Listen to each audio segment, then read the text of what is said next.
name is Dave Linthicum. I've been focusing on enterprise software pretty much for the last 20 years of my career. I'm the guy who wrote the book on enterprise application integration back in the 90s.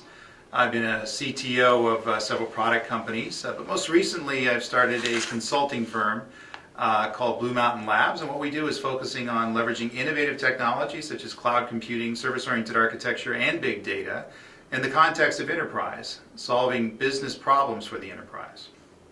I see the adoption as being very careful and stepwise in the enterprise business. I think that the drivers are the fact that data is exploding within the enterprises. So instead of gigabytes of data, we now have terabytes of data.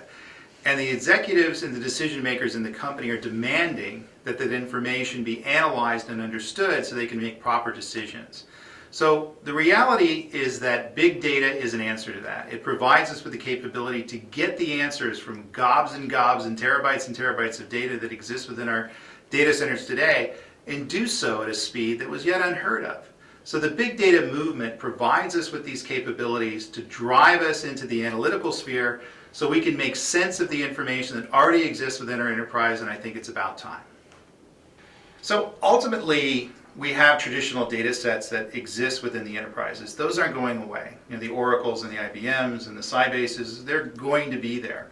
However, migrating to big data provides us with the capability to actually access that information in a high-performance way, which allows us to basically return the results that we need in a very short period of time that the Oracles and the IBMs and the other products weren't able to do in the past. So I think initially it's going to be a coexistence. I think we're going to have our traditional relational databases that we've had for years, and they're going to assist us in running the business. But there's going to be a slow migration over to big data technology that allows us to access all of the information as one holistic unit versus piecemealing the information as it is today amongst the various vendors that are out there. I think that Hadoop is basically addressing a problem that everybody sees today. So everybody's excited about it. Number one, it's open source. Number two, it's related directly with cloud computing, and there's a lot of hype around cloud computing. However, the adoption curve around Hadoop is really going to be initially experimentation. Ability to drag it in the lab and see what it's able to do and run some data through it and see how information is placed into it and extracted out of it.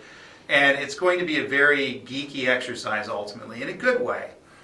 Going forward, Hadoop adoption is going to be more strategic, and it's going to be a larger play within the enterprise. And I think Hadoop ultimately needs commercial products and commercial technologies to surround the Hadoop technology so we can call the most value out of Hadoop. And I think going forward, the real value proposition of Hadoop is going to be Hadoop plus some very innovative middleware technology, some very innovative management technology to make the most of that technology.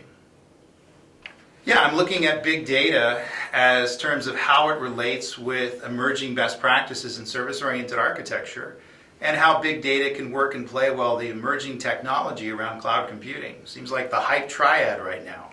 So going forward, enterprises are trying to figure out how to get the most out of this technology. Service-oriented architecture has been around for a while. Believe it or not, cloud computing has been around for a while.